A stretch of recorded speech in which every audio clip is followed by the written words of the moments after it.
Bueno, muy buenas noches para todos y todas. Les habla David Flores, quien junto a Wendy Ramos, Víctor Gaviria y Juan Sebastián Sora organizamos y elaboramos este espacio de discusión, de debate llamado Café Esperanza. El día de hoy tenemos un tema ciertamente polémico, ciertamente difícil, pero por lo mismo tenemos a invitados y invitadas que manejan muy bien el tema y que nos podrán dar elementos importantes para avanzar más allá de mensajes generales, más allá de ideas rimbombantes, a poder discutir este tema en mayor profundidad. Pues bien, ¿cuál es el tema? No es otro que la cadena perpetua para violadores o la prisión perpetua para violadores. Esta es una medida que se ha intentado aprobar en diferentes ocasiones en el Congreso de la República y lastimosamente para quienes hacemos este café en el marco de la actual la legislatura que acaba de concluir ha sido aprobada. Y decimos que lastimosamente porque en nuestro criterio, en nuestra opinión, esta es una medida que no garantiza, no protege a los niños y a las niñas de nuestro país. En Colombia ya existen penas alrededor de los 60 años. Esta es una medida que no va a garantizar que cesen las violaciones en Colombia, que se proteja efectivamente a la niñez de nuestro país, pero sí creemos, por el contrario, que es muy útil para abrirle campo a los discursos autoritarios, a las medidas arbitrarias, sobre todo en el auge del discurso, de las medidas y de las políticas autoritarias que trae consigo no la enfermedad del COVID-19, no, sino estas medidas de estado de excepción permanente, presidentes legislando por decreto casi sin ningún tipo de control, de discursos de miedo, o más bien discursos que apelan al miedo para eh, legitimar decisiones que en lo fundamental no resuelven el problema de la niñez colombiana, mucho menos el problema de la violación, y que tampoco tienen que ver mucho con los problemas que están en medio y que están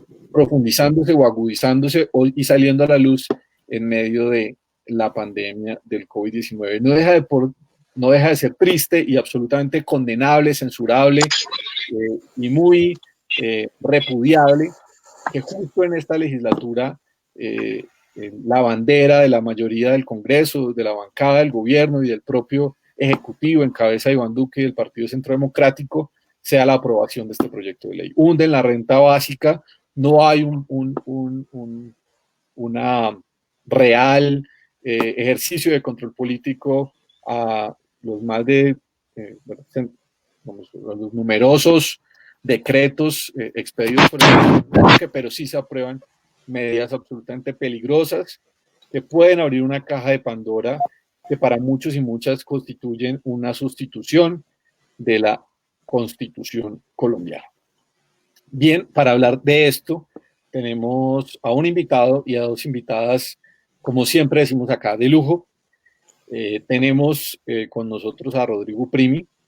Él es abogado, experto en Derecho Constitucional, ha sido magistrado auxiliar, ha sido profesor de diferentes universidades, integra el Comité de Derechos Sociales, Económicos y Culturales de la ONU y es investigador de justicia. Rodrigo, bienvenido el día de hoy. Muchas gracias, David.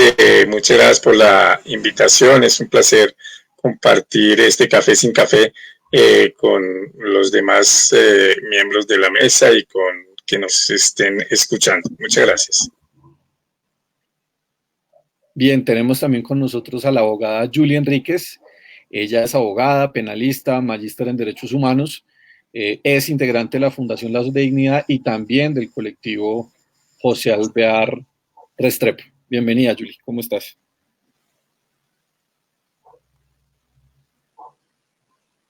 Tienes apagado el micrófono. Sí, qué pena. No, muchísimas gracias por esta invitación. Saludar a las compañeras y los compañeros que me acompañan en el conversatorio. Y bueno, nos estamos dialogando en el transcurso de esto. Bien, bien, también nos acompaña Lina Súa. Ella es socióloga, es psicóloga, actualmente está cursando su maestría en la Universidad de los Andes sobre estudios interdisciplinarios del desarrollo y trabaja para la Unidad Técnica Legislativa del representante Omar Restrepo de la República. Dina, bienvenida a este Café Esperanza. Hola, muy buenas tardes a todos y todas, a Rodrigo, a Ángela y a David. Pues muchísimas gracias a todo el equipo de Café Esperanza por la invitación. Para mí es un honor estar en este espacio y poder aportar desde lo que sé al debate pues que suscitó la perspectiva en el país. Bien, hemos denominado este Café Esperanza con una pregunta, y es si la cadena perpetua o prisión perpetua es realmente una medida que sea efectiva para proteger a la niñez colombiana, o se trata más bien de una medida de uso demagógico por parte de ciertos sectores políticos para ganar votos. Los invitamos a que pues, cada uno desde sus reflexiones, desde sus opiniones, pues nos pueda decir cómo consideran esto. ¿Creen que esto puede contribuir a disminuir las violaciones en Colombia? ¿Creen que esto puede, digamos, desincentivar la comisión de este delito, o creen que pues, va a ser poco efectiva y traer quizás otros males asociados a este tipo de medidas? Yo comenzaría con el profesor Rodrigo Primi y después le daría la palabra a los demás panelistas. No, yo creo que la respuesta es claramente negativa.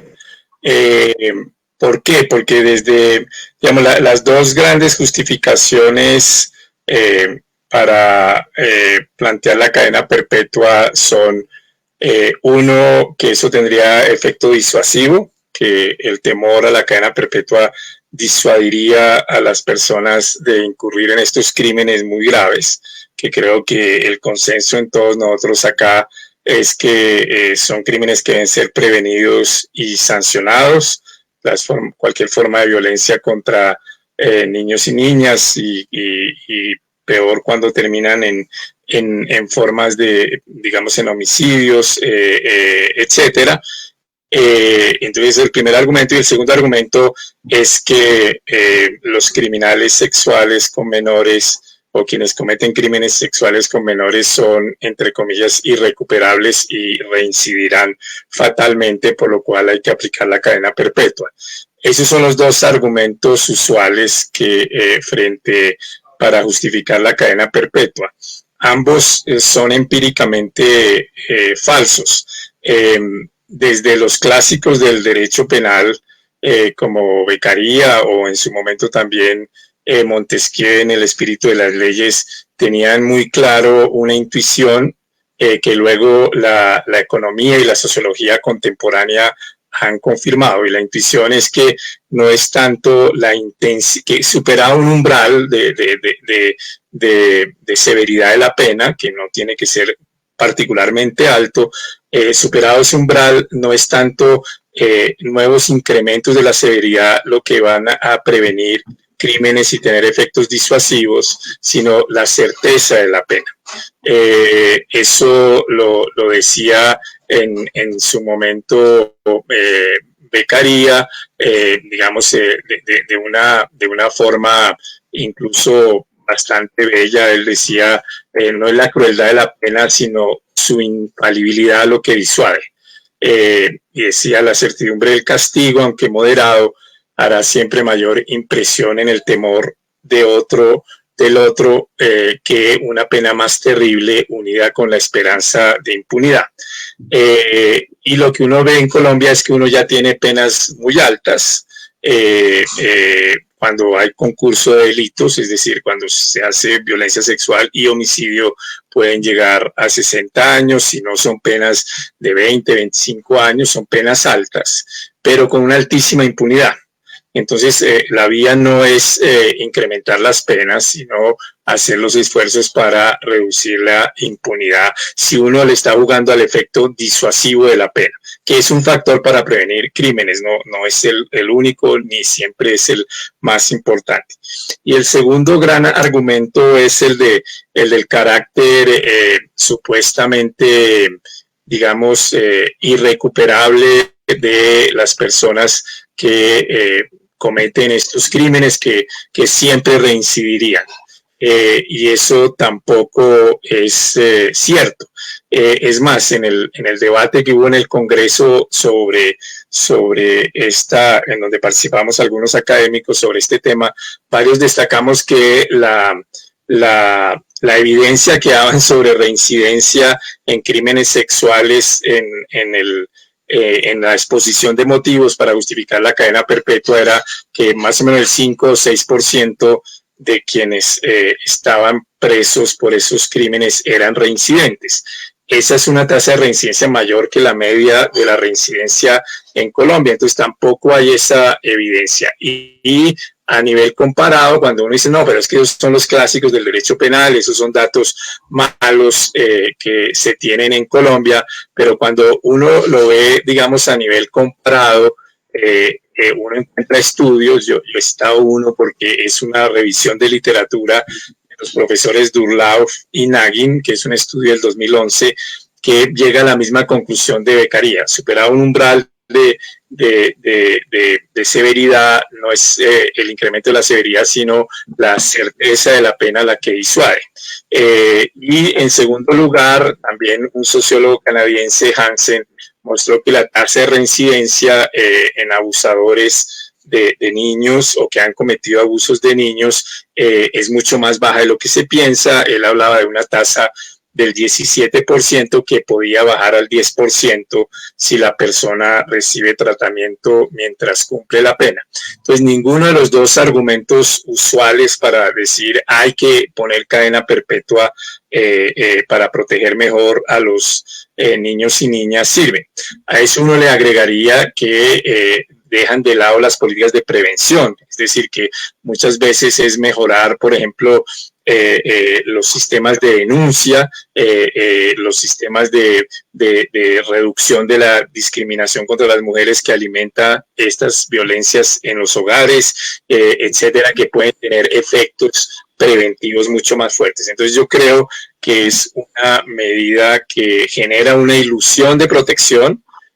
Ahora sí no va a haber crímenes contra menores porque se aprobó la cadena perpetua, mientras no se incrementa la protección porque no se desarrollan políticas fuertes preventivas ni se mejora la investigación y sanción de estos delitos. Entonces yo creo que sí, que como hemos dicho varios, es una medida de puro populismo punitivo, es decir, esa idea de uno incrementar la popularidad mostrándose fuerte contra el crimen cuando eso no tiene efectos. El último ejemplo es la declaración de ayer del presidente Duque frente a ese hecho atroz de estos militares que habrían violado a una niña indígena, y entonces dijo, si nos toca inaugurar con ellos la cadena perpetua, lo haremos, lo cual es un triple error jurídico, pero grosero, no un error menor. Primero, no se ha aprobado, se aprobó la reforma constitucional que autoriza la cadena perpetua, pero no se han aprobado las leyes donde se definen casos concretos en qué delitos opera la cadena perpetua y no puede aplicarse una pena sin ley previa. Entonces, eso es imposible. Y en segundo lugar, no le corresponde al presidente decidir sobre la cadena perpetua en un caso particular, sino eso le corresponde a los jueces y ni siquiera el presidente puede proponerla porque eso le corresponde a la fiscalía. Pero claro, eso le permite al presidente Duque aparecer severo contra un crimen obviamente atroz como la violación por miembros de la fuerza pública de una niña en Vera, que obviamente debe ser un crimen sancionado y prevenido, y tocaría ver qué es lo que pasa en la fuerza pública para que ocurran esos crímenes. Entonces mi respuesta sí sería claramente que eso no incrementa la protección de los niños y niñas. Bien, los argumentos del profesor Upemir son contundentes, son claros. No es el monto de la pena, por así decirlo, para no hablarlo en términos jurídicos, sino no es el número de años que pueda pasar una persona en la cárcel, sino la certeza de que va a haber castigo. Y aquí pues hay que hablar de niveles estructurales muy fuertes de impunidad en el sistema judicial colombiano. lo que genera realmente, lo que puede disuadir la comisión del delito. La misma pregunta, pero por supuesto desde otros ambientes y desde otras reflexiones profesionales, va para Lina. ¿Tú crees que esta es una medida que va a ser efectiva para proteger a los niños y a las niñas de que no se cometa este crimen tan atroz en contra de ellos y de ellas? Bueno, muy en la línea de lo que decía el profesor Rodrigo, creo que este tipo de medidas lo que hacen es crear una ilusión de justicia en un país además en el que estamos, digamos, está muy desprestigiada la justicia como discurso y las instituciones que se encargan de impartir justicia. Digamos que datos recientes revelan que menos del 30% de los colombianos confían en el sistema judicial. Y creo que ese tipo de medidas lo que hace es que se cree una ilusión de que efectivamente hay justicia cuando no la hay. Y cuando hablamos de justicia, yo sí quiero, digamos, apuntar una cosa y es que, bueno, pensamos tanto como en dos cosas, en el castigo, el tipo de castigo para el tipo de conducta que se comete y cómo vamos a prevenir que eso vuelva a suceder o que eso le pase a otros niños o otras niñas. Y creo que es muy importante que como sociedad empecemos a cuestionar la prisión como único tipo de castigo, porque digamos que no, hay muchos académicos, mujeres feministas, que lo que han dicho es como tenemos que empezar a pensarnos alternativas de justicia. No podemos seguir pensando que la cárcel es la única alternativa de justicia y creo que este tipo de medidas lo que hace es insistir en que el único castigo posible es en la cárcel de por vida además, y sin ponernos a cuestionar realmente cuáles son las cosas que como sociedad estamos haciendo mal, qué es lo que está pasando para que ese tipo de delitos se cometan. Creo que esto crea una especie de cortina de humo que no permite que se identifiquen claramente cuáles son las causas de este tipo de violencias, de la violencia sexual en contra de niños y niñas. Y también desconoce que en nuestro sistema judicial hay unos determinantes de raza y clase que hacen que este tipo de penas se vivan de una o de otra forma. Y creo que el debate sobre cadena perpetua tiene que ir a cuestionarnos como sociedad, porque es un debate que va más allá, que trasciende lo jurídico. No es solamente si la cadena perpetua es o no constitucional. Y creo que eso fue muy claro cuando muchísimos de los académicos que se invitaron a la audiencia pública o las audiencias públicas que se hicieron en el Congreso de la República coincidieron en que esta no es una medida que efectivamente permita disuadir a que se cometa el crimen.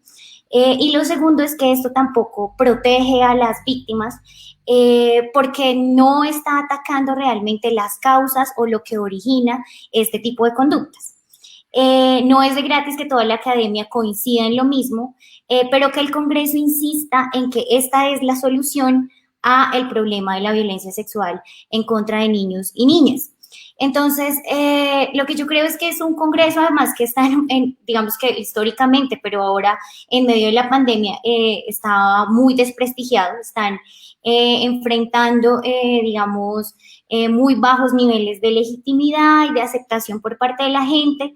Entonces, creo que fue un momento en el que, digamos, aprovecharon la situación para tratar de que digamos, se revierta esa falta de legitimidad que tienen. Esto crea lo que, como lo dije, una ilusión de justicia en un país en el que además los niveles de impunidad son altísimos. Entonces creo que no es conveniente, no es suficiente, no sirve, no es útil para atacar este tipo de delitos, porque además impide que como sociedad reflexionemos sobre realmente cuáles son las causas de este delito. Y ya, dejaría por ahí inicialmente. Bien, vamos con la misma pregunta y con la misma reflexión con Julie, no sin antes mencionar, pues y traer a colación algunos de los elementos que menciona Lina, que considero son fundamentales, ¿no? Cómo y en esto pasa mucho en la discusión jurídica, pero es parte de la cultura política del país, y es que creemos que los problemas en Colombia se resuelven con leyes, fundamentalmente con leyes. Entonces, si sacamos ahora la cadena perpetua o la prisión perpetua contra las violaciones, de un momento a otro esto nos va a resolver el problema. Sin, o más bien, facilitando que se oculten otros fenómenos sociales, económicos, culturales, muy arraigados en nuestra sociedad, que derivan en hechos execrables como las violaciones contra niños y niñas y en general la violencia sexual contra los niños y contra las niñas. Bien, la misma pregunta para Julie en tu ejercicio como abogada, como mujer, pero también como abogada que ejerce el derecho desde el feminismo, ¿no? No, pues yo coincido con el maestro Primi, con Lina. Efectivamente, la cadena perpetua no es una solución para las formas de violencia que se pueden estar presentando y se han presentado históricamente contra las niñas, los niños y los adolescentes en nuestro país. Ni siquiera es la solución para otras formas de violencia que hemos atravesado dentro de las décadas de violencia sociopolítica que el país ha vivido. Incluso el Instituto Nacional de Medicina Legal hablaba dentro de sus cifras que en la comparación de la medición del aumento o disminución de los homicidios contra las niñas y los niños y adolescentes en el país durante el 2016-2017 no hubo variación. Entonces, la pregunta es si una pena tan radical como lo es la cadena perpetua se propone como una solución ante un acontecimiento violento que es sistemático, que permanece, que incluso, como lo decías tú, David, al momento de introducir esta charla, ya de facto existe en el país. Colombia es un país con una tradición punitiva y desde el año 2004 hacia la actualidad ha encrudecido sus penas, ha aumentado las penas y como decía el maestro Primi, pues son altísimas también las condenas y eso se evidencia en las estadísticas de la población carcelaria. Entonces Colombia tiene ya una población permanente privada de la libertad. Estamos hablando de alrededor de 124.000 personas que en enero, decía el INPE, estaban privadas de la libertad, de las cuales 80.000 de ellas son personas condenadas y el resto son personas que están en detención preventiva. Entonces, estas cifras las traigo a relucir porque los habitantes de la prisión prácticamente que han sido perpetuos, han sido no solo condenados, sino personas que no han sido vencidas en juicio y que incluso han tenido que habitar durante largos años, hasta 3 años. A manera de ejemplo, hace unos pocos días, las noticias nos sorprendían también con la libertad por vencimiento de término de personas privadas de la libertad en marco del denominado el caso Andino, que duraron 3 años privados de la libertad sin haber sido vencido en juicio y todavía con la causa abierta. Entonces, hay un abuso por parte del poder punitivo histórico del Estado colombiano que se ve materializado nada más y nada menos que en la detención preventiva. ¿Cómo sería ya nosotros viviendo la aplicación, la implementación de la cadena perpetua en lo formal, en lo real, sin tanto detalle? Entonces, hay unas situaciones que son de fondo en materia de violencias que son promovidas, no solo son omitidas, sino son promovidas por el Estado colombiano que tienen que analizarse del fondo. El Estado colombiano le ha negado la posibilidad a las y los colombianos de dialogar sobre los asuntos y las distintas formas de violencias que terminan constituyendo en delito. Y permanentemente, cada vez que hay elecciones, las próximas son en 9 meses, las próximas elecciones presidenciales, o sea que estamos apenas en campaña, pues surge el tema del uso de las víctimas como una bandera, como una consigna para quienes están haciendo campaña electoral. Eso efectivamente es populismo punitivo. ¿sí? Y eso es una manipulación muy atroz, muy cruel por parte de las víctimas, generando esta ilusión de la que estamos hablando acá, de que efectivamente va a haber un castigo con algo que efectivamente no se está solucionando. Las distintas formas de violencia y puntualmente la violencia contra quién, contra los niños, las niñas, los adolescentes y sin qué decir las distintas violencias que se vienen materializando contra la mujer. Entonces, aquí hay un asunto de fondo que no se ha analizado y es el origen de estas violencias, ¿sí? Para poder buscar las posibles soluciones a estas problemáticas, incluso mirar estructuralmente las líneas y las contradicciones que el mismo Estado está implementando. ¿Cómo es posible que en menos de 15 días que un Congreso, los legisladores, estén dándole un aval a la cadena perpetua en nombre del Estado colombiano y hoy, en estos días, muchos funcionarios que también están en ese mismo Congreso también manden el falso o mejor dicho, el mensaje de manto de impunidad a la población colombiana frente también a casi el mismo crimen sobre el cual se está pidiendo cadena perpetua, excusándolo y prácticamente que tratándolo de ocultar cuando se les señaló como posible falso positivo el caso de la violencia sexual padecida por la niña de la comunidad de Embera en manos de militares colombianos.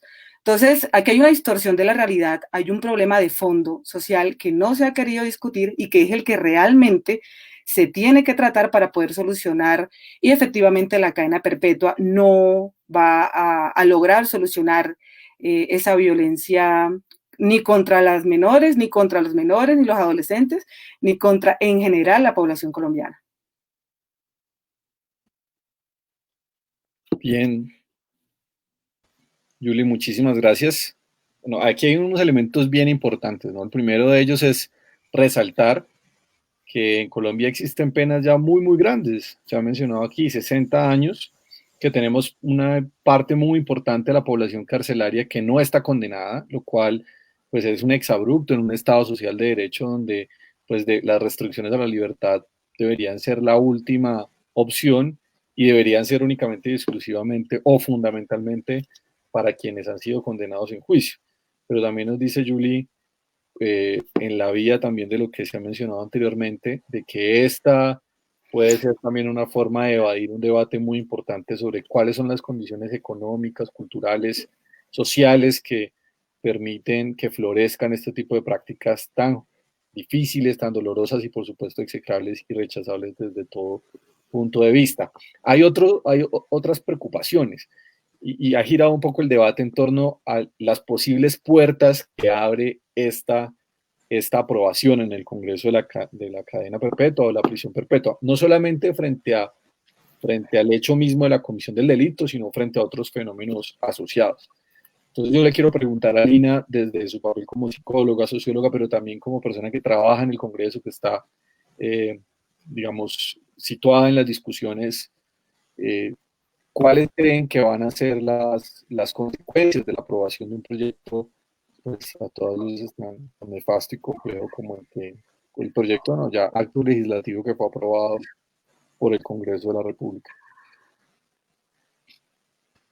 Bueno, para responder esa pregunta, yo pues digamos diría que hay como dos posibles repercusiones.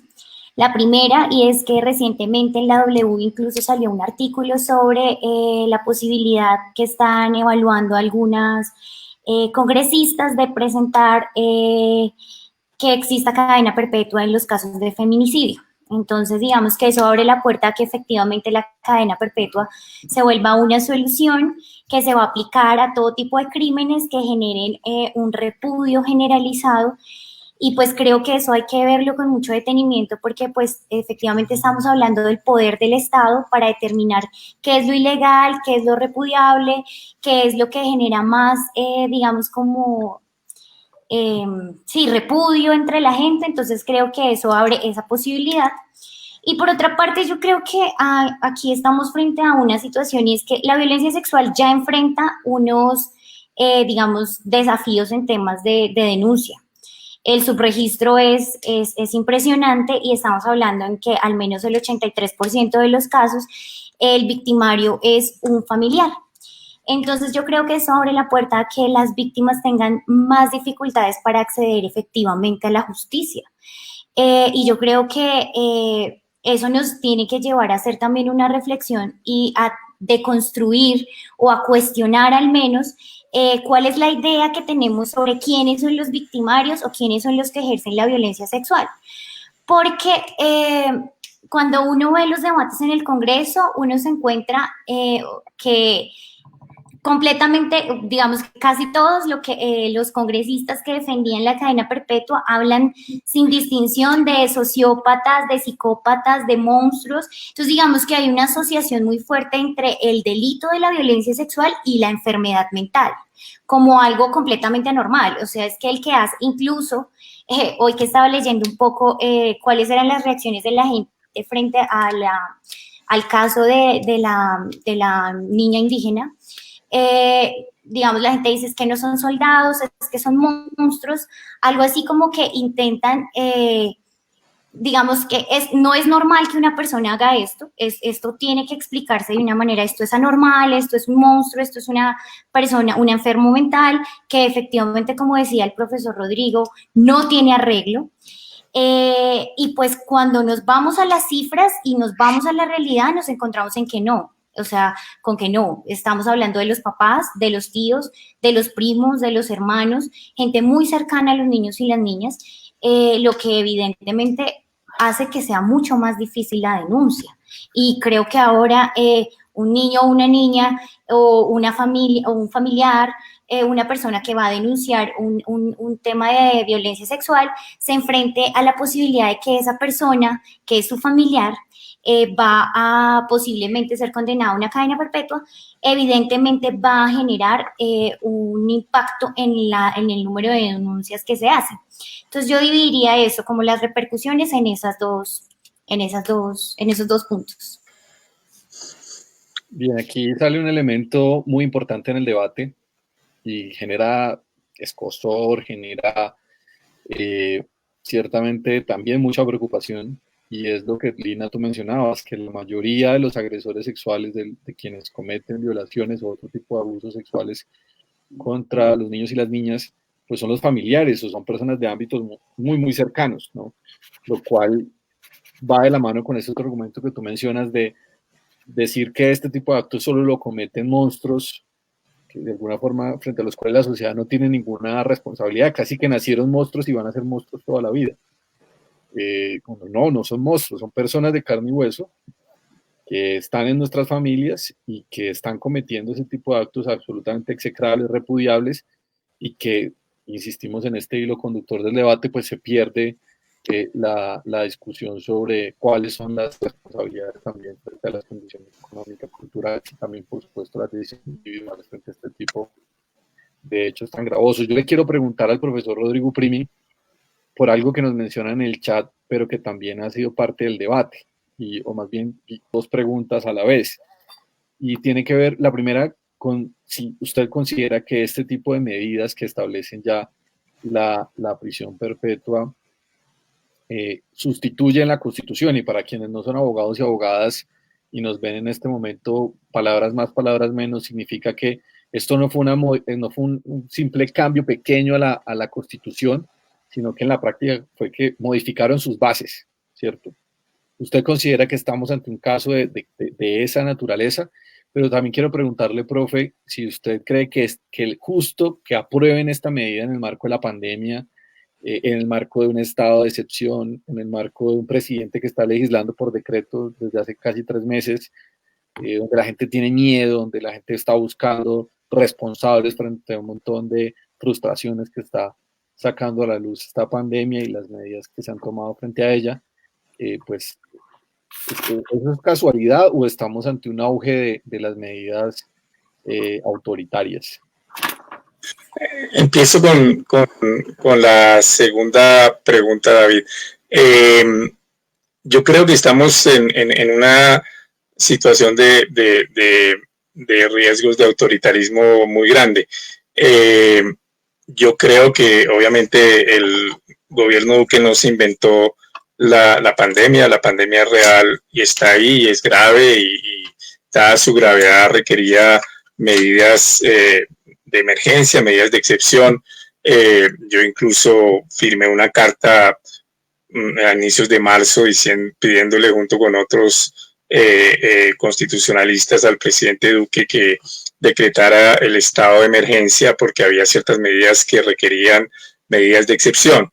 Pero dicho esto, el estado de excepción siempre es un riesgo político muy grande porque implica concentración de poder en el gobierno y segundo, restricción muy fuerte de derechos, y eso va contra dos principios básicos del Estado de Derecho, que es la separación de poderes. Aquí entonces el presidente asume funciones legislativas con los decretos legislativos y segundo, la inviolabilidad de los derechos, y aquí se restringen profundamente derechos. El ejemplo más fuerte es pues que tenemos que hacer esto en forma virtual porque estamos en cuarentena, bueno, algunos, porque ya no se sabe cuál es la eficacia de esta medida.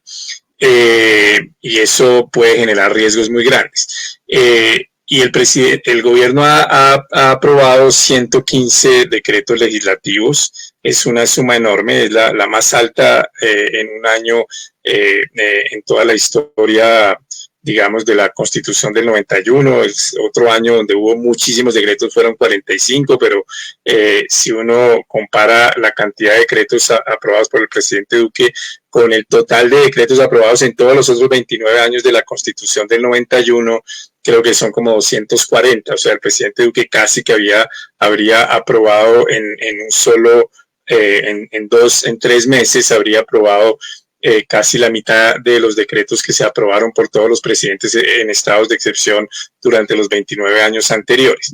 Entonces, frente a eso, uno diría, frente a esa intensidad de actividad legislativa, pues lo ideal sería que el Congreso se hubiera dedicado a la labor de control político y de examen de esos decretos, pero eso no ha ocurrido. Y en vez de eso se dedica a aprobar esta medida que no tiene digamos que, como ya vimos, no tiene sentido y que además, como bien señaló Lina, no es que solo sea una medida ineficaz, sino que es una medida que produce efectos negativos. Entonces, lo primero es que eso hizo desviar la atención de la función de control para dedicarse a un debate que no tenía urgencia ni relevancia en Colombia, en la medida en que no porque el tema de la violencia contra niños y niñas no sea grave, lo es, sino porque la medida que se estaba aprobando no estaba ajustada a combatir ese fenómeno.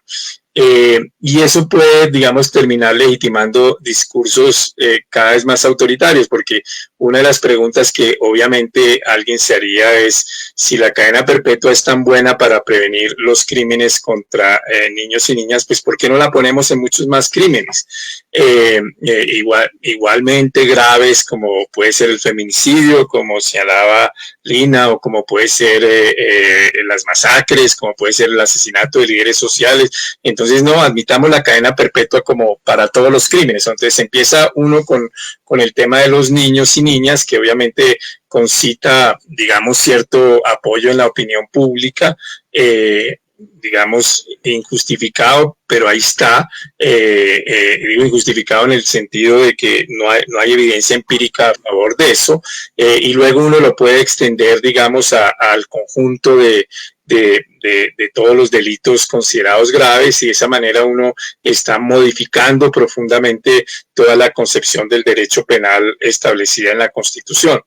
Por eso uno de los impactos más negativos de la aprobación de la cadena perpetua es las distorsiones que establece en los principios constitucionales, porque, digamos, habría como unos delincuentes en principio irrecuperables para ciertos crímenes, estos crímenes de secuestro, de violación, de homicidio de menores, y entonces que podrían ser susceptibles de cadena perpetua, y en otros sí operaría el derecho penal como estaba establecido en la Constitución, que estaba fundado en el principio de dignidad humana y entonces en el principio de la posibilidad de rehacerse y rehacer, y entre comillas eso que llaman algunos de lograr la resocialización.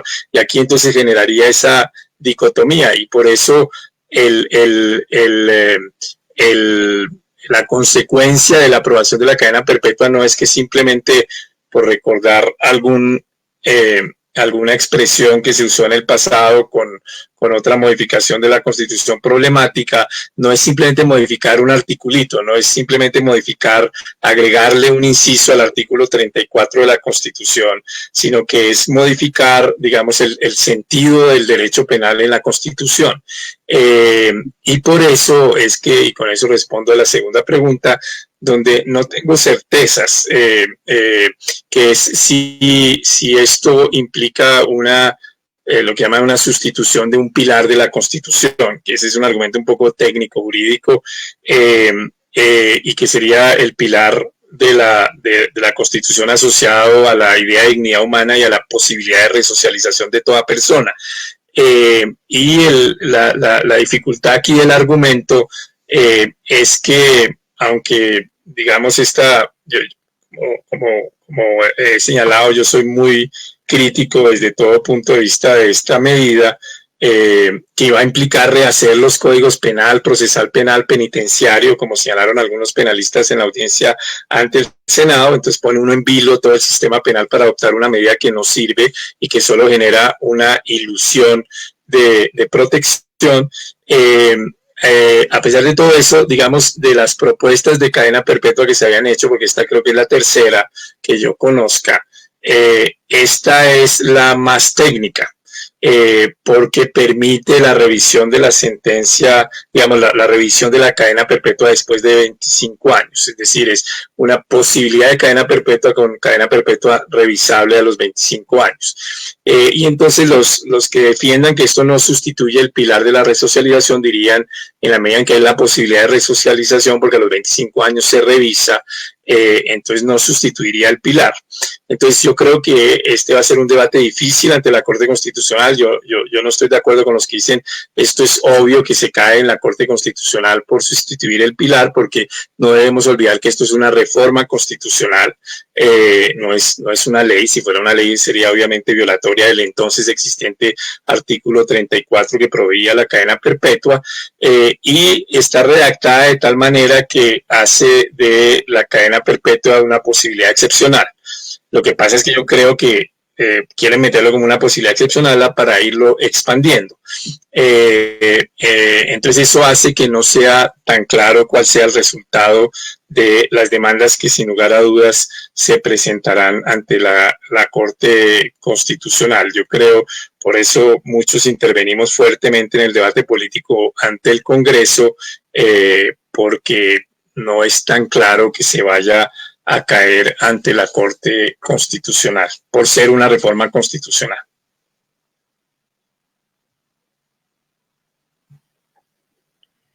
Bien, profe, nos responde a cabalidad las dos preguntas. Llama poderosamente la atención que justo en un momento donde se expiden solo en la primera emergencia más de 108 decretos, muchos de ellos o algunos de ellos que no tienen relación alguna con el estado de emergencia o que afectan derechos a las libertades, el derecho a la pensión, bueno, en fin, un montón de asuntos absolutamente gravosos. El Congreso no haga control político y en el marco del auge del autoritarismo le dé paso a una medida tan nefasta como la cadena perpetua o la prisión perpetua. Y por otro lado, pues evidentemente lo que esto constituye como una afectación a la concepción del derecho penal que está en la Constitución del 91 y como una posibilidad de abrir este tipo de dispositivos y de medidas como las prisiones perpetuas para otro tipo de delitos en nuestro país. Sobre eso quiero preguntarle a Julie. Julie, tú que has sido pues abogada, penalista, pero además defensora de prisioneros y prisioneras políticas, ¿ustedes cómo analizan la posibilidad de que este tipo de medidas como la prisión perpetua se empiecen a abrir campo en Colombia, ¿no? O sea, porque todos y todas sabemos muy bien cómo comienzan este tipo de cosas, ya lo hablaba con claridad el profesor Milina. Ahora es para violadores y después empieza a ampliarse a otras discusiones. De hecho, ya Esperanza Andrade, senadora del Partido Conservador, en la Comisión Primera del Senado tiene un proyecto en esa dirección. Pero la pregunta también va es, ¿ustedes prevén, ven posible que esto, por ejemplo, podría llegar a otros delitos, como a los delitos políticos, entendiendo, por ejemplo, que en Colombia, producto de dispositivos como el derecho penal del enemigo, pues se entiende no la rebelión como rebelión, sino como terrorismo, los discursos que vienen asociados a dinámicas, por ejemplo, del estado de opinión que promovió Uribe y demás. En síntesis, la pregunta es, Julie, si ustedes creen que esto puede abrir también la posibilidad para que otros delitos y otras consideraciones empiecen a primar bajo la lógica de la prisión perpetua. Bueno, David, estamos en Colombia, el país que tuvo la oportunidad de transitar un conflicto histórico, político, armado, económico y social de siglos, y hoy día pues está renunciando a él. Cualquier cosa puede pasar. Pero precisamente como decía Lina y como decía el profesor Rodrigo, hay varias consecuencias que la cadena perpetua trae, y efectivamente estas transversalizan varios elementos, desde el social, el político y el económico. En concreto que tú preguntas, es una consecuencia política gravísima que depende realmente de la intensificación del populismo punitivo, y ya no con fines electorales, sino ya con fines de aprovechar la coyuntura para proyectar un endurecimiento normativo progresivo, que para nadie ha sido un secreto ya a estas alturas de décadas de implementación del derecho penal del enemigo, de doctrinas como la doctrina de seguridad nacional, de implementación del Plan Patriota, del Plan Colombia, de la doctrina de seguridad democrática, que han traído una cantidad de limitaciones de derechos fundamentales en sus momentos determinados, pues pueda volverse a repetir, ¿sí? Y que pueda efectivamente llegar a endurecer aún poco más esa normatividad, que como decía el maestro, yo comparto completamente.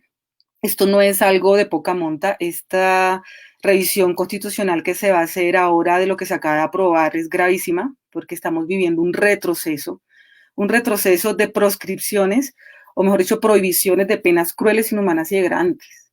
Y eso es lo que tendría que revisar la Corte, no solo dentro de la técnica, sino también del asunto de fondo que traería como consecuencia esta decisión tan compleja para el país y tan compleja para la responsabilidad del Estado colombiano en materia de compromisos internacionales a la luz del derecho internacional. Entonces, claro, la expansión de esta pena radical, como es la cadena perpetua en otros ámbitos de la criminalidad, es una realidad. Independientemente de que viole principios del derecho penal, que viole la función actual de la pena, ¿sí? Ya lo decíamos, la pena no es solo retributiva, que es lo que se quiere hacer sentir y creer falsamente a la sociedad colombiana a través de la opinión mediática, y es hacer creer que solo el castigo es lo que interesa en materia penal, ¿cierto? Cuando se sanciona a una persona, y efectivamente dejar de lado los otros elementos de la función de la pena.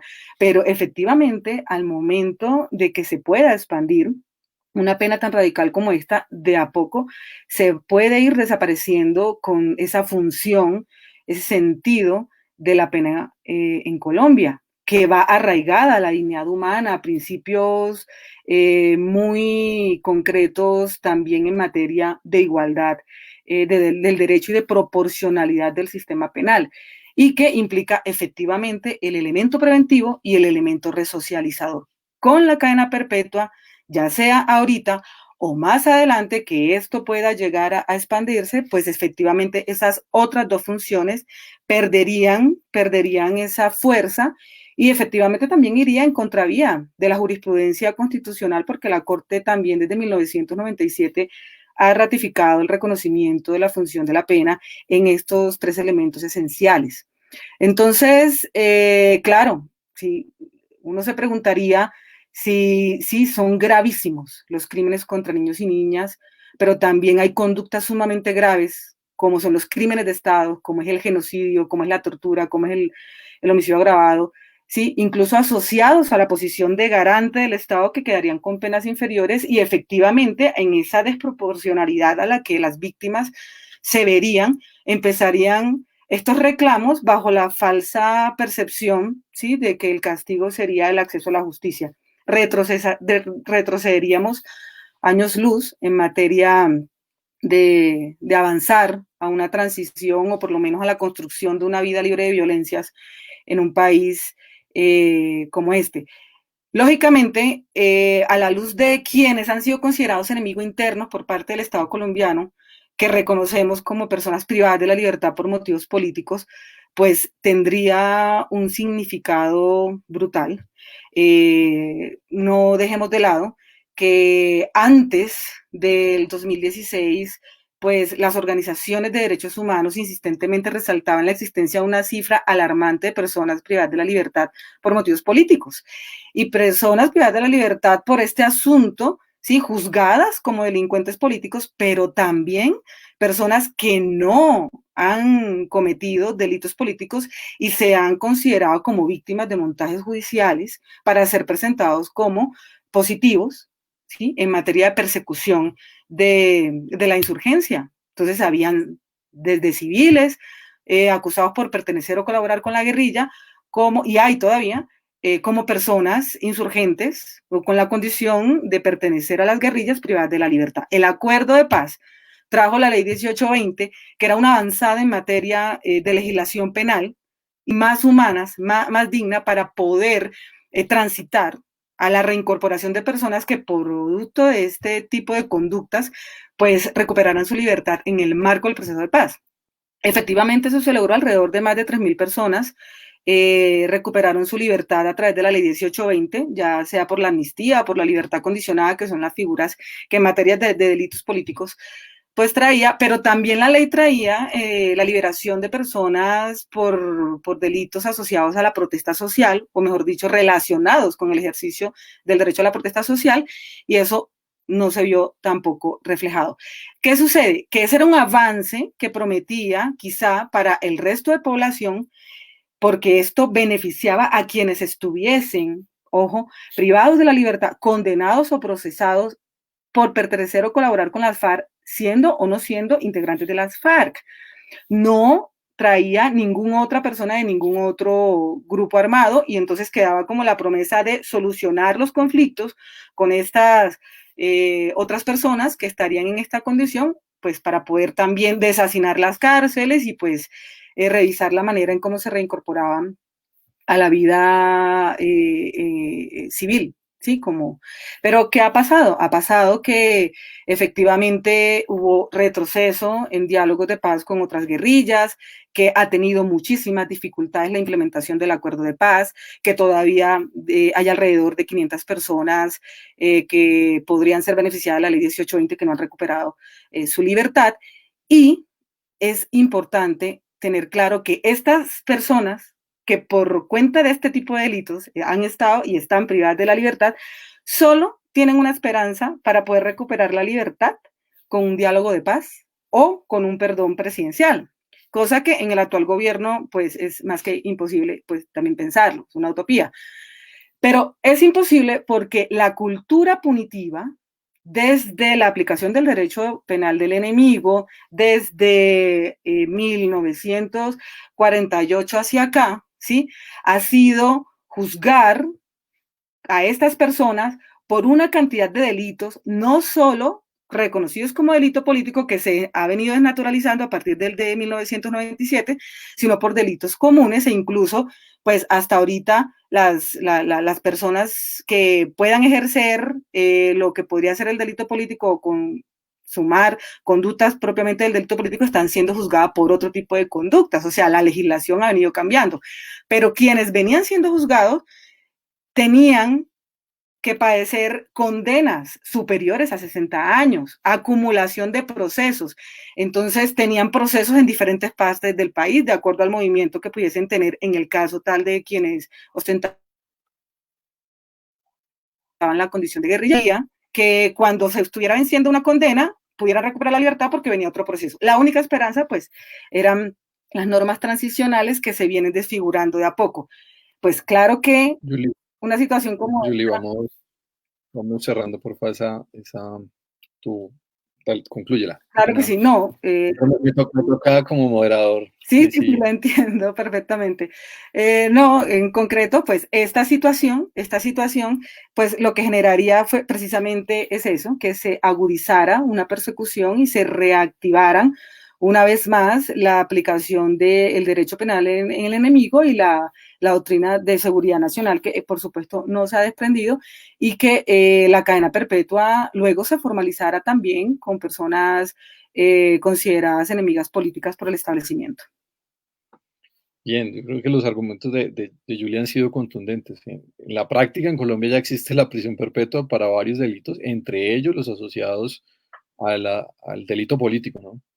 A quienes, eh, digamos, son considerados como enemigos de parte del Estado, no solamente a quienes han hecho uso de las armas para ello, sino también líderes sociales, defensores de derechos humanos y muchas personas que han sido condenadas por este tipo de delitos y que son asociados a tipos penales como terrorismo y demás, como bien ya Julie lo expresó, y que justo en el marco de la concepción del enemigo interno, del derecho penal del enemigo, pues justo con estas, o con el avance y el auge de decisiones ciertamente complejas como esta la prisión perpetua, pues agravaría mucho más en el país.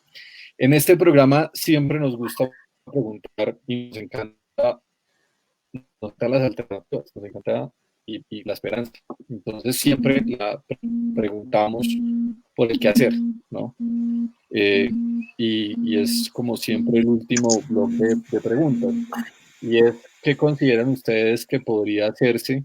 Y esta pregunta en particular para Lina, ¿qué consideras tú que podría hacerse en 2 vías para que uno, para proteger a la niñez en Colombia? O sea, ¿cómo, y me interesa tu visión como psicóloga, como socióloga y no como abogada, eh, de qué podemos hacer para proteger a la niñez? Si estas medidas no funcionan y todos y todas coincidimos en que nos interesa proteger a la niñez, ¿qué podemos hacer?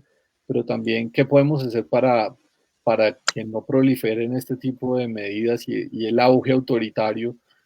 Nosotros y nosotras hemos venido hablando del virus del autoritarismo en el país, para que no se siga propagando el virus del autoritarismo. Bueno, yo respondería a esa pregunta, bueno, primero señalando que pues la violencia sexual es un tipo de violencia que es de muy vieja data, es decir, ha ocurrido a lo largo de la historia pues de la humanidad y creo que ahí tenemos que, digamos, como sociedad creo que tenemos que hacer una reflexión profunda sobre las relaciones de poder que perpetúan, reproducen este tipo de violencia. Y coincido en que, digamos, muchos psicólogos y psicólogas lo señalan y que es muy importante o son muy importantes las medidas de prevención. Pero las medidas de prevención también pasan por una educación sexual que sea, digamos, que deje de un lado el tabú, como que con los niños y con las niñas no se habla de sexualidad, porque los mismos que impulsaron la cadena perpetua y que pues se rasgan las vestiduras en el Congreso defendiendo a los niños son los mismos que se oponen a que se les hable de sexualidad. Entonces yo creo que es muy importante el componente educativo y es muy importante que como sociedad reflexionemos sobre las relaciones de poder que permiten que esto se siga dando. Y para que no proliferen este tipo de medidas, pues bueno, creo que hay que tener en cuenta dos cosas. La primera es por qué los congresistas se sienten motivados a votar una cosa de estas, sí, o sea, académicos, fila de académicos y todas las intervenciones decían, no, esto no sirve, esto no funciona, tenemos estudios, diferentes universidades participaron desde las diferentes ramas del conocimiento y yo creo que esto es un tema muy académico, pero creo que esto hay que mirar cuál va a ser la forma en la que nosotros vamos a involucrar el resto de la sociedad en la pregunta por qué es lo que vamos a entender como justicia y cómo vamos a lograr efectivamente que, digamos, que nos pensemos unos modelos alternativos de justicia. Y yo creo que no es un debate de poca monta. De hecho, estaba pensando recientemente que si lo vemos, el proyecto político del Centro Democrático, cuando fue todo el tema del acuerdo de paz, uno de sus puntos, digamos, como álgidos y que por el que cuestionaron el acuerdo fue el tema de la impunidad. Estamos ante una disputa que es ontológica y que es muy fuerte porque es lo que entendemos como justicia. Y yo creo que en ese sentido, tanto los movimientos sociales como la academia y los proyectos políticos o los partidos políticos tienen que darse una pelea muy fuerte porque como sociedad entremos en un escenario de reflexión de qué es lo que vamos a entender por justicia, cómo vamos a garantizar que efectivamente las víctimas en Colombia tengan acceso a la justicia y cómo vamos a garantizar que el delito de violencia sexual no se siga dando en la familia, ni en los colegios, ni en ninguna parte, ni en contra de los niños y las niñas, ni en contra de las mujeres.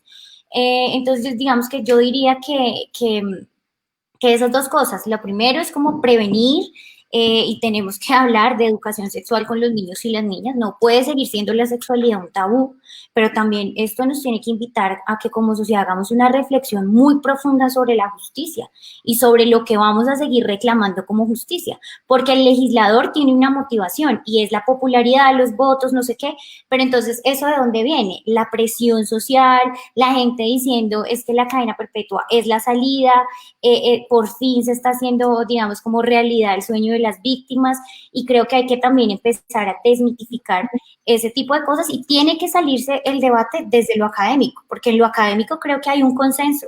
Desde diferentes ideologías, proyectos políticos, los académicos dijeron no a la cadena perpetua, pero los congresistas insistieron y pues ya vimos cuál fue el resultado.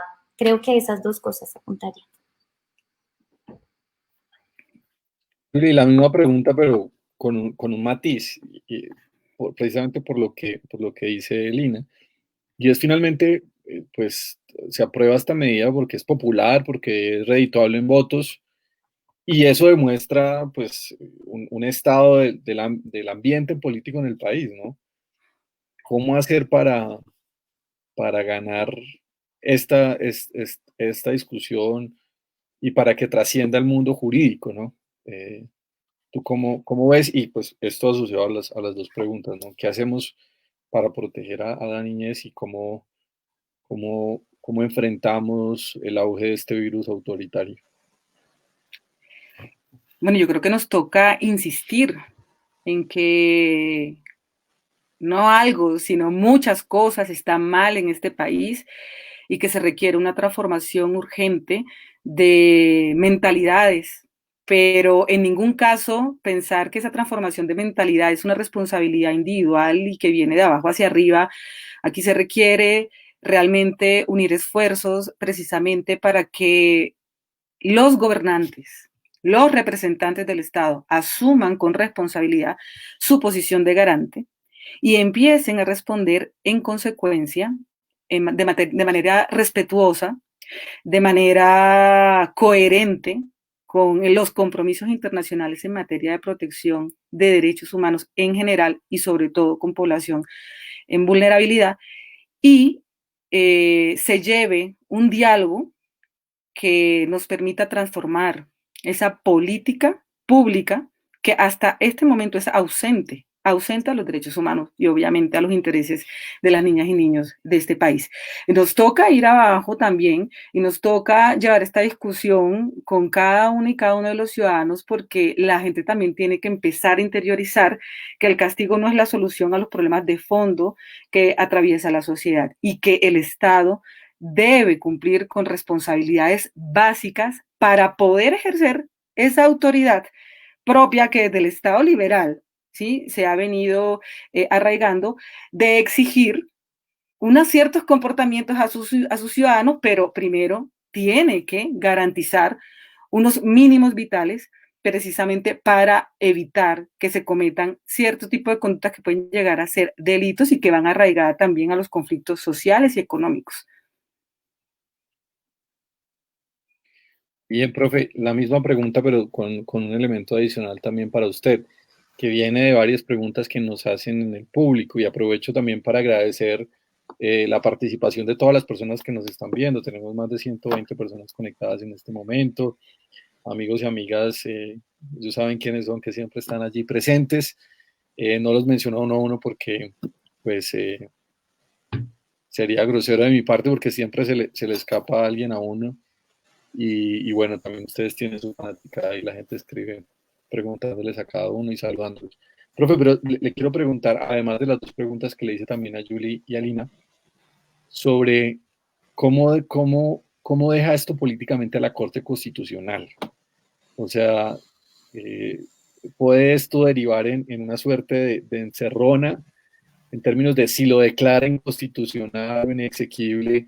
Si lo declara inconstitucional, venga un ataque feroz por parte de los sectores conservadores y utilicen esto para hablar de la tan mentada reforma a la justicia vía constituyente, o si esto puede ser, si hay un fallo diferente, como usted también prevé, o que existe esa posibilidad, pues vengan, digamos, otras opiniones y ataques y percepciones desde otra concepción. ¿Cómo ve usted la situación de la Corte Constitucional en el marco de esta decisión que tendrá que tomar? Pero también las dos preguntas anteriores, ¿cómo hacemos para proteger efectivamente a la niñez y cómo hacemos para frenar y mitigar el contagio del virus autoritario en el país? Gracias, David. Primero un comentario breve sobre un comentario de uno de los que nos sigue, que es Mario Celi, que dice que el debate está un poco aburrido porque estamos de acuerdo en lo sustancial, lo cual es verdad. Pero el lío, Mario, es que, como ya dijimos, no hay un académico serio que haya defendido la cadena perpetua. Digamos, que me lo muestre. Que haya dado un sustento y con el cual uno pudiera debatir en serio. En muchos de los temas uno tiene posiciones y hay otros académicos que tienen posiciones que uno no comparte, pero que son respetables. Aquí, cuando se hizo la audiencia en el Senado, fuimos más o menos una treintena de académicos muy distintos, de gente de derecha, gente más de izquierda, de centro, y este fue un punto de consenso. Esta es una mala reforma porque no sirve para proteger a los niños y niñas y genera muchos problemas. Es un mal camino, por favor, no lo tomen. Y lo tomaron. Entonces esa es como la razón para que en esta conversación no hayamos tenido tantas discrepancias. Las tres preguntas. La primera de cómo proteger mejor a los niños y niñas de esta violencia inaceptable. Yo creo que aquí Lina dio ya muchas ideas de políticas de prevención que pueden ser mucho más eficaces en el largo plazo. También cuando se hizo por el Comité de Derechos del Niño de Naciones Unidas, que cada cierto tiempo debate los informes del Estado colombiano sobre la situación de los derechos de la niñez, sobre estos puntos se hicieron recomendaciones en temas muy específicos que pueden ayudar a prevenir y a sancionar estos crímenes. Por ejemplo, mejorar los sistemas que pueden parecer bobas, entonces la gente dice, no, cadena perpetua, pero estas son más eficaces, como mejorar los sistemas de información, como mejorar los sistemas de denuncia y adaptarlos a las particularidades de estas violencias, y en donde hay muchos problemas en el sistema colombiano. Entonces, esto no se mejora con esos incrementos de sanciones. Y lo último, sí, claro, el tema de la impunidad y el tema de tratar de reducir la impunidad, mejorando la investigación criminal y mejorando los sistemas de denuncia. Pero ahí se genera la distorsión de que la cadena perpetua, como ya fue señalado, tanto por Lina como por Judy, puede implicar una reducción de las denuncias, porque como son crímenes cometidos por familiares, va a haber una presión, no lo denuncie porque va a terminar en cadena perpetua. Entonces, la propia severidad de la sanción en este tipo de violencias es un efecto disuasivo de la denuncia. Entonces yo creo que medidas preventivas con políticas generales preventivas para protección de la niñez, como ya fueron señaladas, medidas para mejorar los sistemas de denuncia y mejorar la investigación criminal de estos delitos. Esto para incrementar la protección. Lo segundo, qué hacer para combatir el autoritarismo y el virus del autoritarismo y este populismo punitivo. Eso no es fácil, eso no es fácil. El fenómeno del populismo punitivo se vive en muchos países, a veces países con culturas democráticas más sólidas que la nuestra. Porque, digamos, la idea del incremento de la sanción penal como salida a problemas sociales complejos suena fácil y gana votos. Entonces, algunas cosas que se han propuesto en materia de populismo punitivo, pero infortunadamente no ha funcionado, fue mejorar, digamos, los sistemas de acompañamiento de la política criminal. Yo hice parte de una comisión asesora de política criminal por allá en el año 2013, 2014, y sacamos un informe y ahí se decía, digamos, hay que fortalecer el Consejo de Política Criminal y su comisión asesora. Pero precisamente en este caso lo que hicieron fue deshacerse de la comisión asesora, porque la comisión asesora les dijo, esto no funciona. Era como una forma de generar un mecanismo para que haya un control de evidencia empírica de las medidas de política criminal que se iban a adoptar. Y esto requiere, entonces, lo que tenemos que avanzar es hacia una labor de pedagogía social muy fuerte, de mostrar que estos incrementos punitivos generan distorsiones, generan hacinamiento carcelario y no reducen la criminalidad. Y generan un acostumbramiento a la crueldad, porque si la crueldad la ejerce el Estado a través de penas crueles, y la cadena perpetua lo es, porque es decirle a alguien, usted entra a la cárcel y nunca saldrá de ella porque usted es irrecuperable, pues el mensaje social no es el mejor. Esa era una de las grandes obsesiones de Beccaria contra las penas crueles. Si el Estado es cruel, ¿cómo no le va a pedir usted a los ciudadanos que lo sean? Entonces, suavizar las penas genera, si hay certeza del castigo, mejores ciudadanos. Esa es entonces una tarea de largo plazo, pero que la tenemos que hacer. En la medida en que logremos mejorar la protección de la niñez sin esos excesos de sanciones, podremos disminuir esa fuga al populismo punitivo. El debate que sigue va a ser el debate legislativo, el debate en el Congreso de cómo va a ser la ley que va a concretar lo que se estableció en la reforma constitucional, y ahí hay que intervenir en esos debates para tratar de mitigar riesgos, mitigar daños de lo que ya se hizo con la reforma constitucional. Y el último punto, la situación de la Corte. Yo creo que aquí en el ámbito jurídico la Corte está en una situación realmente muy difícil.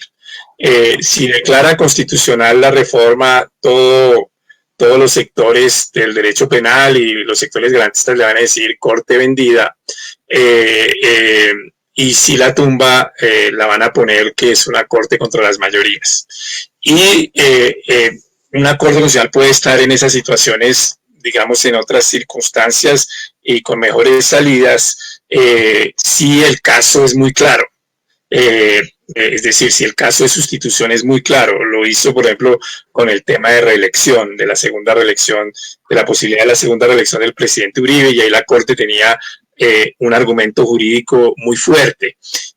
Aquí, infortunadamente, a mí me parece que no es tan claro que la reforma se tenga que caer en la Corte por sustitución.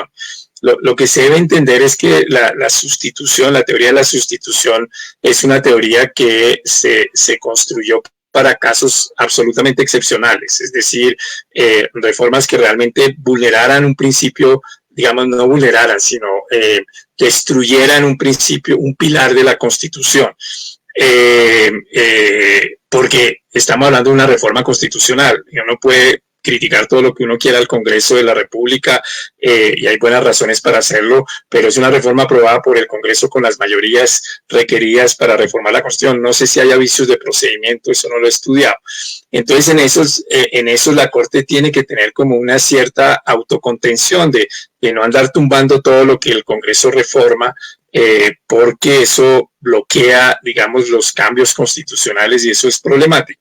Entonces está en una situación muy difícil, y como les dije, de todas las propuestas de cadena perpetua, esta, siendo mala, es la mejor, la que se hizo mejor, porque dice que es excepcional, así dice excepcionalmente, incluso en esos delitos no es automática, es excepcional. Y en segundo lugar dice que es revisable. Entonces, si es excepcional y revisable, decir que eso destruye el pilar de la constitución de la resocialización, repito, a mí no me parece tan evidente, y creo que quienes confiaron demasiado en no hay que participar en los debates congresionales porque eso finalmente se cae en la Corte. Yo creo que eso es una mala apuesta porque le pone mucha presión a la Corte y a veces los casos no son tan claros para que la Corte los tumbe. Entonces, por eso a mí me pareció, digamos, una decisión, no sé qué fue peor, si el día sin IVA, que fue al día siguiente, o la aprobación de la cadena perpetua, no sé qué fue más demoledor para la confianza en la racionalidad de este país en esos días. Profe, eso que usted acaba de decir es brutal, pero es así. 2 medidas desgarradoras para la confianza en la racionalidad del país y de quienes toman las decisiones en Colombia. Pasamos a una pregunta que siempre hacemos, personal. Ya cuando nos fuera el debate o si quieren también relacionarlo, y es que siempre nos gusta que quienes nos escuchan, quienes nos ven, conozcan un poco más de ustedes brevemente, y siempre les pedimos que nos digan un libro que estén leyendo en este momento, alguna película, una serie, qué música les gusta. Entonces comienzo con Lina. ¿Qué está leyendo, Lina, en este momento? Bueno, en este momento no estoy viendo tantas series porque he estado leyendo mucho, pero que me encanta y recomendaría, siempre es muy popular. Bueno, voy a recomendar 2. Una es Vis a Vis, creo que muestra un tema muy interesante sobre el complejo carcelario y la situación de las mujeres en el complejo carcelario.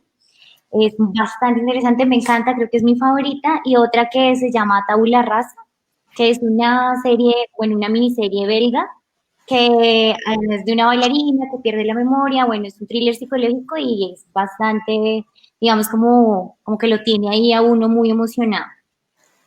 Libro, respondo todas de una vez, ¿sí? Libro. Sí. Pues voy a cambiar la canción por un libro, o sea, 2 libros voy a contarles o recomendarles. El primero se llama 38 estrellas, es de una cronista argentina que narra de una manera maravillosa la fuga de unas tupamaras en Uruguay, de una cárcel uruguaya. Es maravillosa la crónica, es realmente, creo que se la deben leer porque la búsqueda de la libertad de unas mujeres guerrilleras, creo que, digamos, me caló mucho, me pareció muy emocionante. Y un libro que leí recientemente que se llama Pelea de Gallos, que es de una autora ecuatoriana que se llama María Fernanda Ampuero. Son 10 o 12 cuentos, todos son narrados por niñas y digamos que es una forma, pues digamos, muy descarnada, cruel, pero muy real de cómo se da la violencia, el machismo al interior de los hogares. Entonces creo que recomendaría estos 2 libros en lugar de la canción. No, pero se puede la canción también. Bueno, una canción que me gusta mucho es de una rapera que se llama Diana Bella, se llama Nací Mujer, me encanta esta canción, entonces diría que esa. Bueno, profe, usted que está escuchando, que está leyendo en este momento, profe, y que escucha a Rodrigo Primi en la casa, mientras trabaja.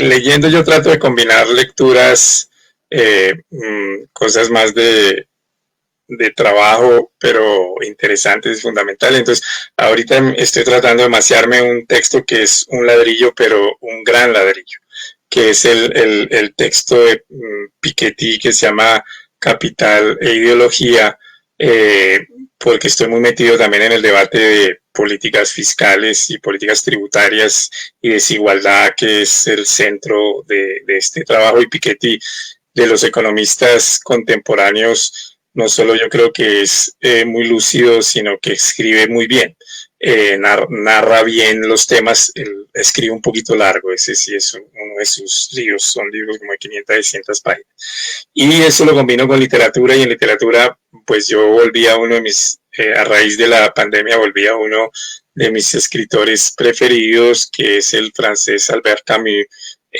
porque él tiene, digamos, al menos 2 textos sobre peste, que es La peste y estados, y otro que se llama Estado de sitio, que es una obra de teatro, y entonces he estado leyendo esos textos. En series de televisión, últimamente hemos estado con mi esposa mirando una serie finlandesa que se llama Sorjonen, que es de un detective que investiga crímenes, muchos de ellos muy atroces y muchos a veces con temas de niños, de violencia sexual, pero creo que es muy bien ambientada es un personaje particular, investiga en forma particular, y es muy bien ambientada en estos países nórdicos que para uno siguen siendo como algo extraño. Y en música yo soy muy tutti frutti, entonces ahí oigo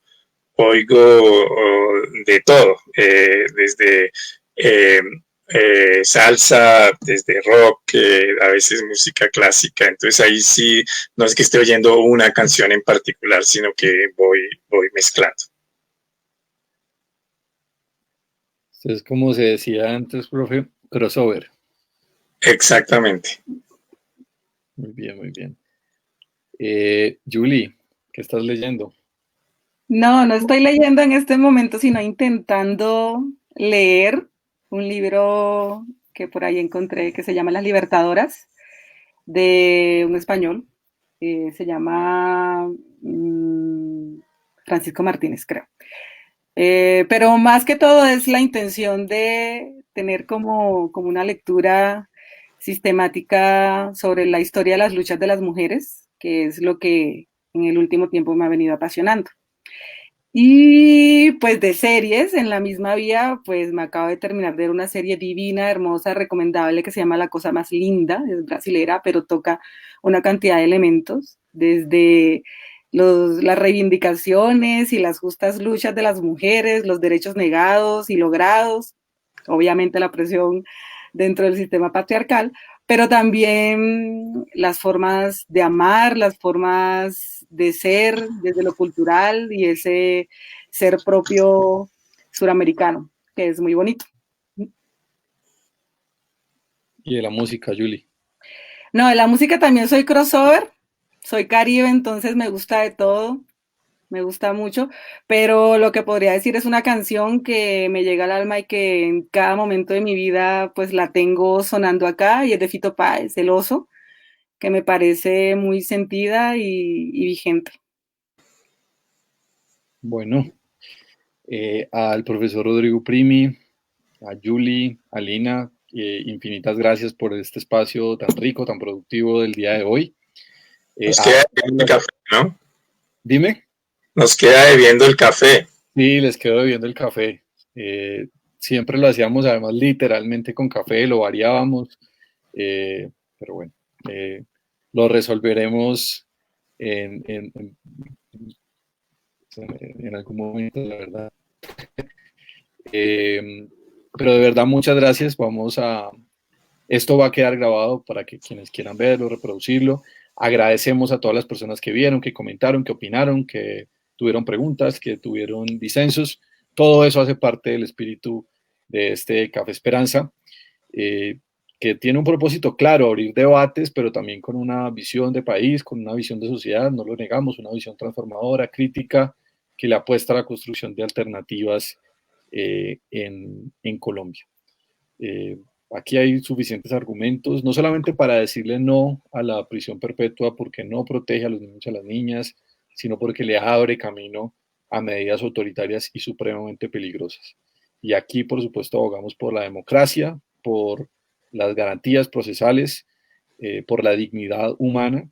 Así eso sea para algunos y algunas impopular, así sea para algunos y algunas un exabrupto seguir en insistiendo en la necesidad de la democracia, de la dignidad, del debido proceso, y de que a través de derechos sociales, a través de reformas culturales, pero también a partir de mejorar nuestro sistema judicial, protejamos efectivamente a nuestros niños y niñas que todos y todas amamos.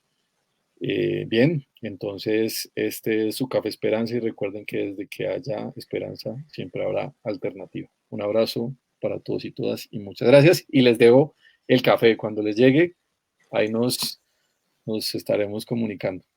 Bueno, perfecto. Un abrazo. Un abrazo. Chao, gracias.